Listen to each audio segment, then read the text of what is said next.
Salut tout le monde, dans cette troisième vidéo, on va mettre en place le système d'inscription. Donc au niveau du formulaire d'inscription, on va rajouter un attribut EncType. On va mettre la valeur multipart form data. Comme ça, notre formulaire pourra envoyer des fichiers. Donc ensuite, on va initialiser notre base de données. On va se rendre au niveau du fichier migration. Donc je vais faire un CTRL-P, Create User Table. Et je vais tomber au niveau de cette migration. Donc je vais laisser l'identifiant, ce sera un filet primaire. Ici au niveau du full name, moi je vais la renommer en username, simplement.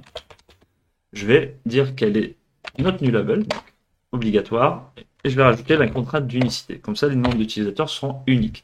Donc l'email, pareil, not nullable unique, le mot de passe en not nullable, et on va rajouter un autre champ qu'on appellera thumbnail, et cette colonne va stocker le chemin de la photo de profil.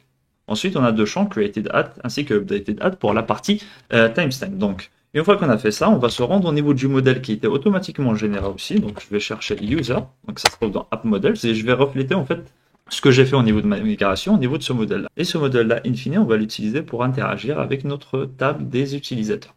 Donc ici, je renomme ça en username.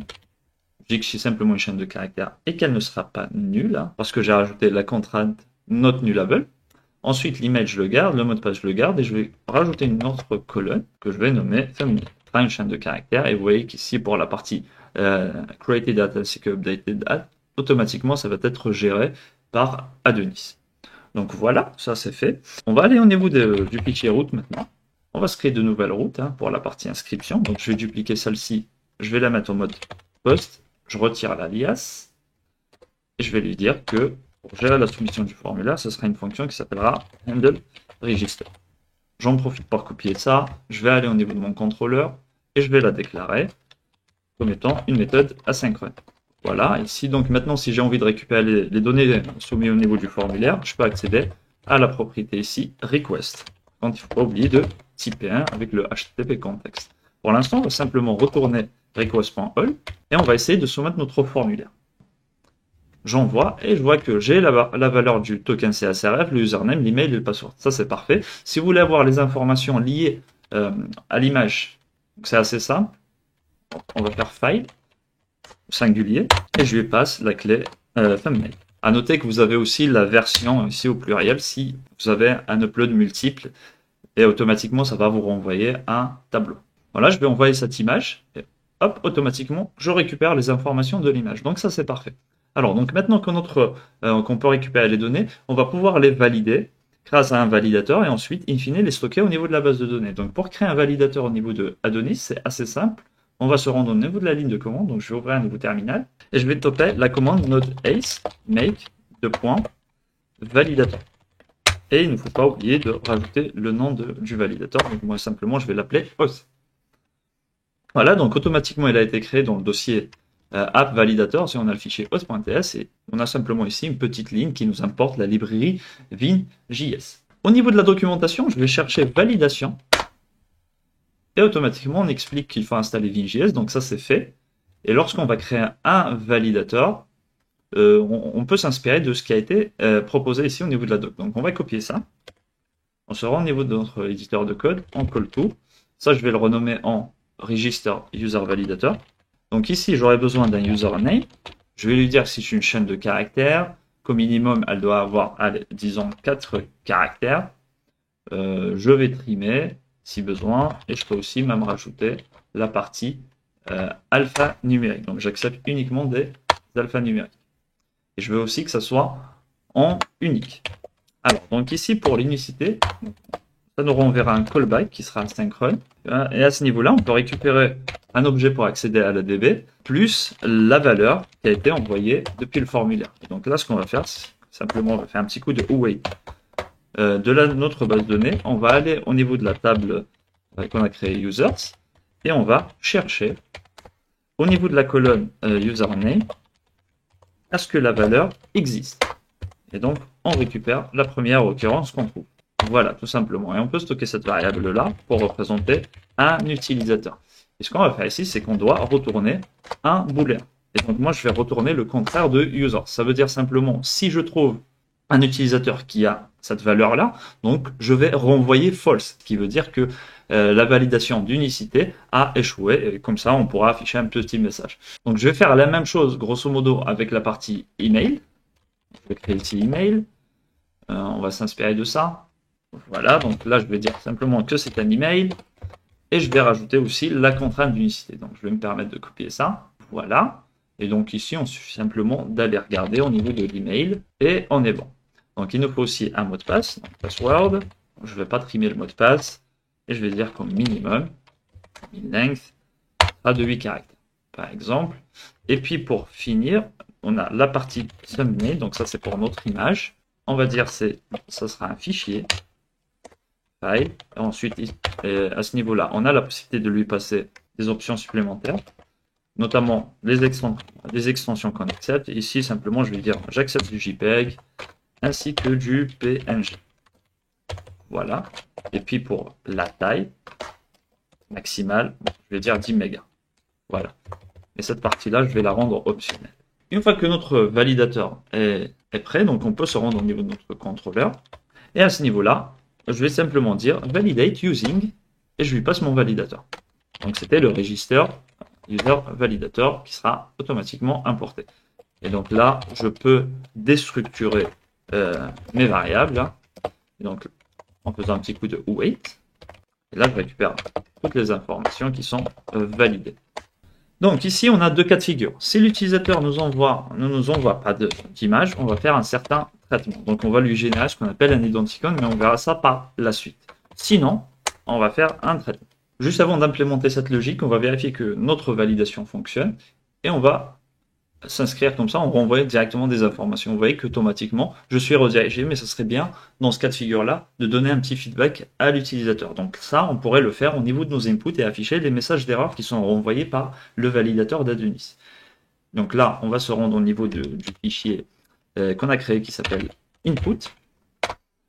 Voilà. Et donc, si vous voulez savoir comment récupérer les informations, vous pouvez vous rendre au niveau de la documentation et chercher ici simplement input error. Voilà, donc c'est une directive et automatiquement on peut l'utiliser de toute telle façon, on lui passe la valeur du name et on pourra afficher les messages grâce à cette petite boucle. Donc je vais copier ça, je vais me rendre au niveau de mes inputs et je vais coller ça et cette partie-là je vais renommer par la variable name. Voilà, et c'est tout ce qu'il y a à faire.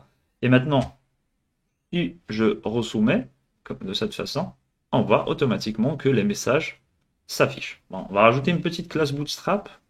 Ici, au niveau de ce paragraphe, on va mettre un texte-danger. Voilà, comme ça, on aura une petite couleur rouge un peu sympathique. Voilà, donc, automatiquement, ça fonctionne. Hein. Si je retire ça, ça se gère facilement. Donc, voilà pour cette partie. Donc, on va retourner au niveau du contrôleur maintenant. Donc, au niveau de la partie head, donc ça veut dire qu'on a une image, je vais pouvoir la déplacer au niveau de mon disque dur. Donc, je vais faire un wait de thumbnail.move.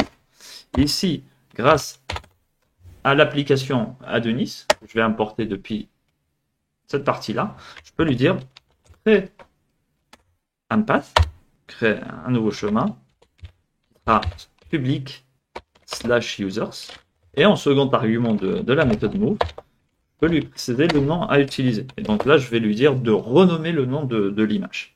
Là, je vais utiliser des backticks, et grâce à une petite fonctionnalité offerte par le framework qui s'appelle CUID, que vous allez importer depuis Helpers.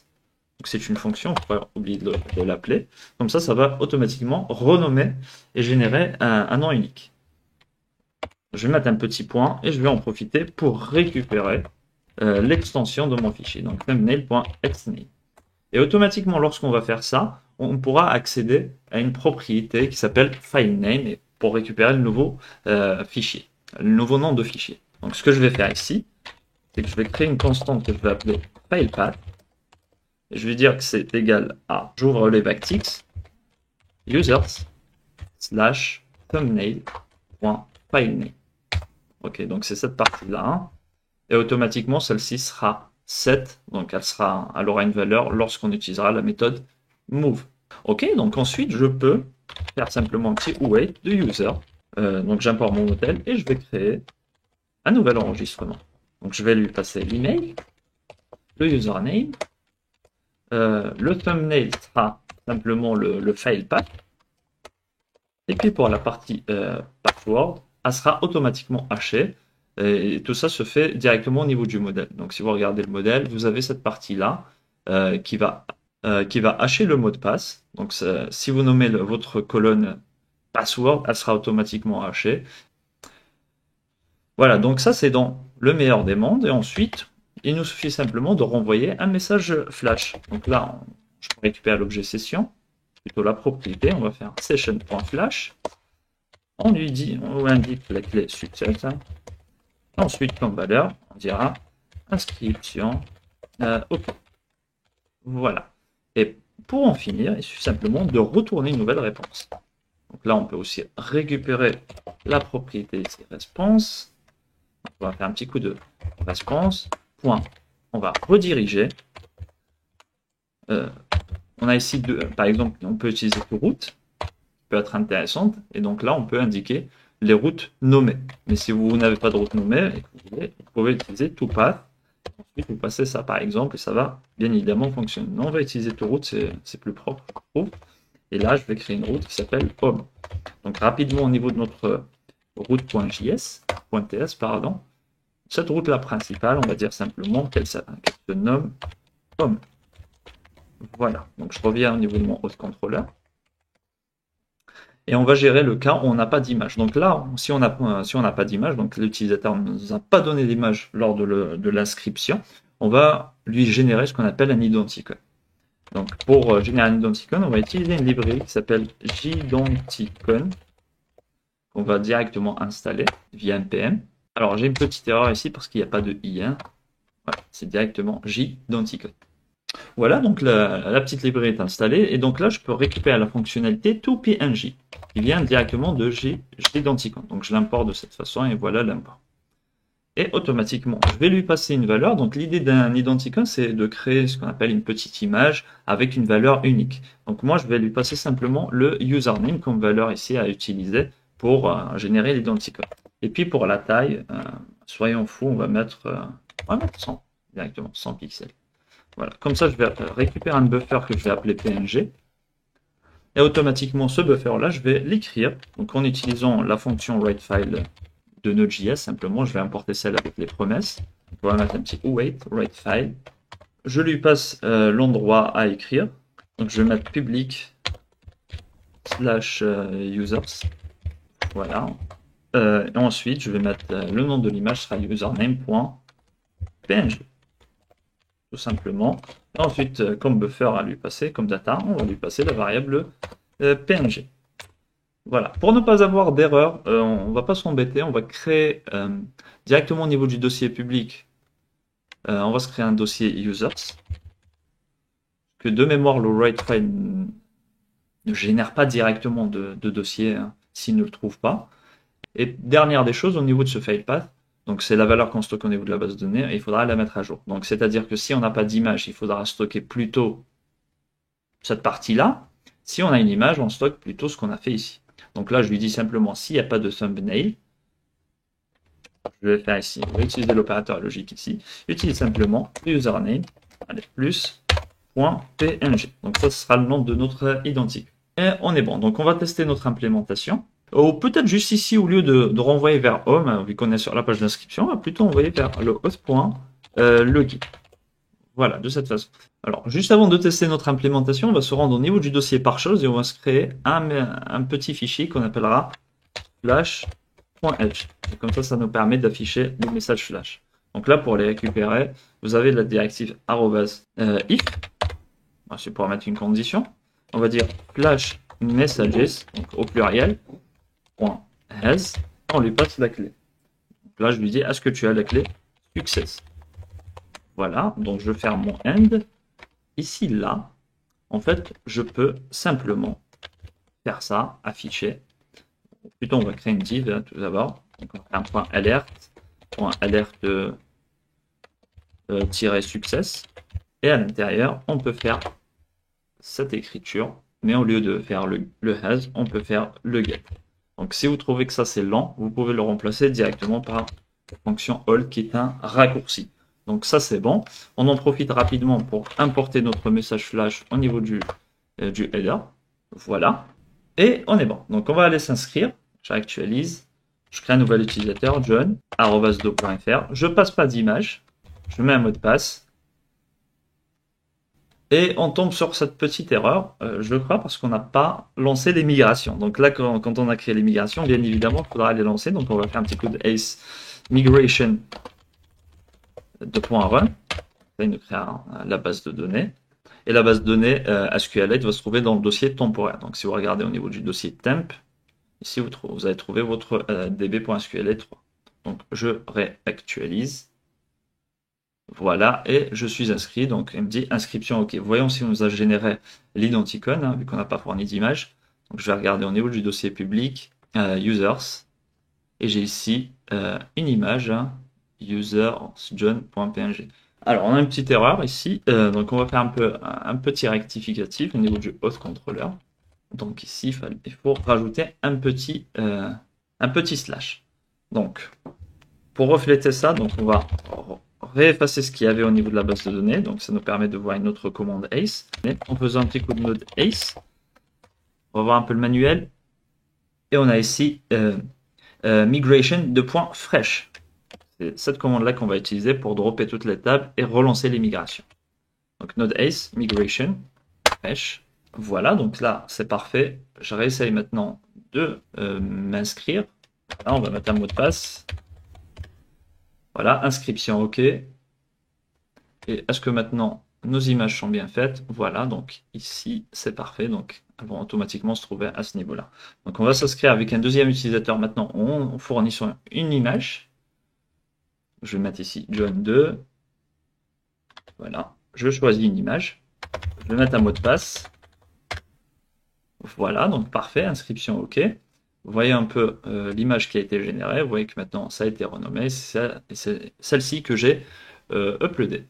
Et au niveau de notre base de données, on va se retrouver avec deux utilisateurs, avec le mot de passe qui est haché, le chemin qui est bon, et toutes les informations sont renseignées. Donc voilà pour cette vidéo. On se retrouve dans la prochaine vidéo. On va mettre en place le système de connexion.